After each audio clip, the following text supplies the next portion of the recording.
925 here at Big 550 KTRS. Jane Duker is with us, Gadfly, local attorney, as well as former chief of staff to Governor Holden. We're talking about all the news that has come out this week, and let's talk about this report in which I think even the most sympathetic, everyone can agree in varying degrees, but clearly there is a problem in the Ferguson Police Department and the courts and the government of Ferguson. Absolutely. Right. Absolutely. And that's, it's very interesting because no matter how you feel about what happened to Michael Brown specifically, the system in which all of this is operating is fundamentally broken. Clearly. And it's just, it's disheartening. It's embarrassing. It's humiliating. It's wrong. It's, you can't think of all the words. And so now it comes to the place where you say, okay, we got to break this down and we got to start figuring out how to address it. I mean, and there's the $80 million, $80 billion question is, okay, now we have a pretty good idea of what the problem is. And I suspect that this applies to a lot of places in North County and I'm sure there's some municipalities in South County that had problems. West County, anywhere. But this is fundamental stuff that has to be addressed. And so now they start the process of fixing the problem. And Eric Holder brought out anecdotal evidence of the woman who was got 2 parking tickets, still owes $500 and was arrested 3 different times, and start that downward spiral in which everybody agrees the system's broken. Correct. And even if Ferguson becomes a model community, the system is still broken and cannot be fixed. Ferguson is the tip of the spear. I agree. I would submit to you that there are municipalities that are far worse than Ferguson. I would agree. And I'd go one step further. I would tell the Justice Department that the best community is Ferguson. I mean, it's, if you ask anybody a year ago, would they have ever dreamed that that Ferguson would have been sort of ground zero for all of this? Right. I think most people would say no way. Floridale Hills is a community right next to Ferguson that is a population 800 people.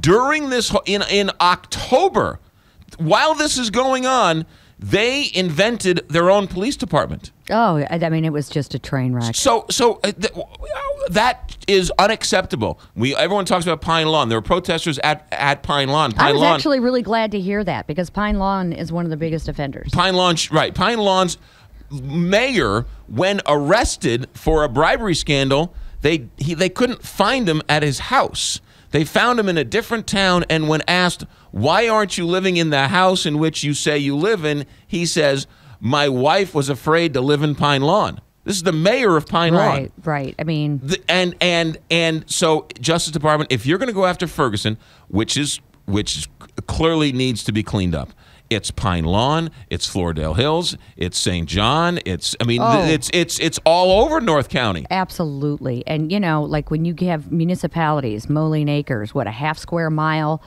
how many residents? 1,200 residents, and they've got, a $1.2 million budget. I mean, are you kidding me? You also have a prosecutor in one community, is a judge in another community, is a police chief in another community. Right. So you can be adversarial with a lawyer on one case. The next day, he's sitting as a judge on a different case you have. And the third day, he's the police chief testifying against your guy on the third day. The one thing that I can't abide sort of by the national, discussion of these issues is that I would like the national media to acknowledge that the head of the public safety who supports or supervises the police chief in Pine Lawn, one of the biggest offenders, is the attorney for Michael Brown.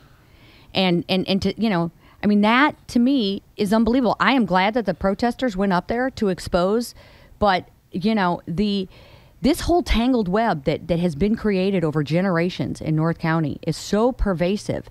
I mean, I am concerned. This kind of report can come out, 30, 40 departments. I mean, this isn't something that's new, however many. And what we're looking at, and it's fine. We've got court reform. We've got, Senator Schmidt's bill that talks about limiting the fines. I mean, to me, that is a Band-Aid. This is so fundamental. When you look at this report, you're like, how in God's green earth do we ever fix Ferguson? Right.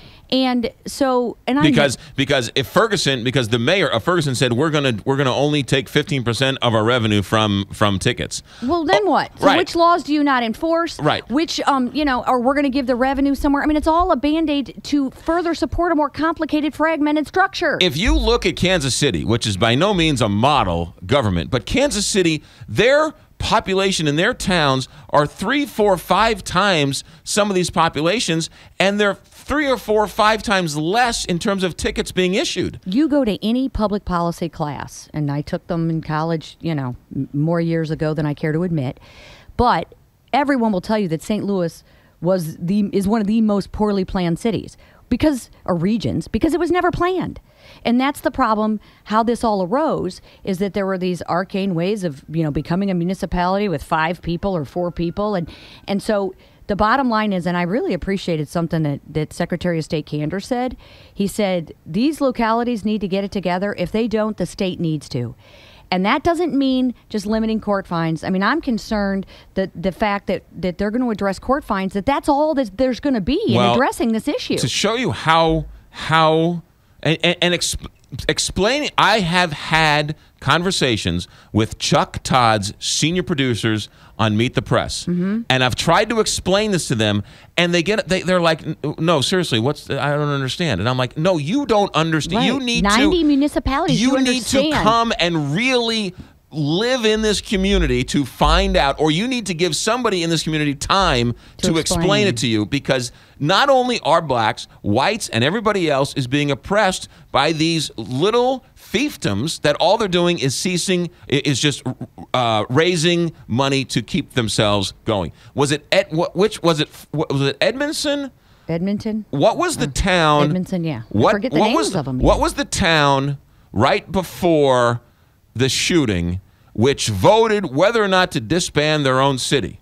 So St. George did. No, but it was up in North County, and David Stokes was talking about it. They needed 60% of the vote. They got like 57% of the vote. But it was one of these towns where you have 600 people and you have 9,000 tickets, and the people themselves who voted to keep the town in. Absolutely, because it's a source of power. Make no mistake that some people view the status quo has existed for generations for a reason. And so there's a lot of competing people and competing interests when you're looking at this issue. Now, Speaker Deal has had and I don't know if he's pushing the bill this year, but he has for 2 or 3 years filed a bill. It's sort of as simple as this. Here are the qualifications you need to be a municipality. If you do not meet these qualifications, you're gone. Okay, no, weighing, no discretion, no sort of. These are the qualifications for best practices that you need to have in order to be a municipality in this state. You need to be an accredited police department. Right. You need this. You need that. You need this. Right. And so at that point, I don't know how else you get across these boundaries and these fiefdoms and these centers of power without just cutting across all of it and saying, look, non-discriminatory, qualifications are what we need to start living by, because one discriminatory practice leads to another, which leads to another, and then you have a horrible situation. I got an email from a listener yesterday who lives in Ferguson and says, great. So they're going to take care of the police and make sure they don't give any more speeding tickets and red light tickets and this and that. And they said, you know what they're going to get us on? Code violations. Absolutely. And the paint's chipping. Right. Your lawn's not cut. Your lawn's not cut. That's the problem. Your door is the wrong color. Right. And so, so now we're talking about traffic fines and we're going to limit those. Well, then what other revenue are you going to limit to try to starve these people? To me, it is I'm not against what that bill does. It's fine, but it doesn't get to the root of the problem. No, it doesn't. It does not solve the Ferguson problem. It doesn't solve St. Louis Region's problem.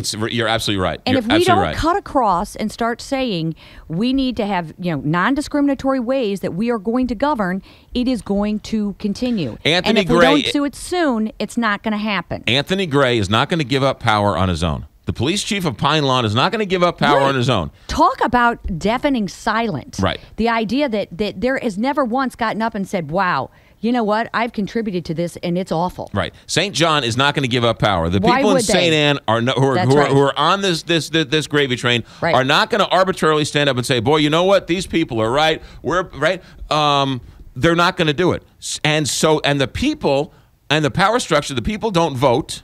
So because it's too confusing to know how many layers of government you need to vote for. I mean, even lawyers don't understand it. You're right. You're absolutely right. And so I think Jason Kander's right on that the state needs to come in and if the state's going to take over a failing school district, absolutely, the state needs to come in and take over a failing town, because these towns are not failing their over, people. But it's what it is a failing municipal structure. It is structural.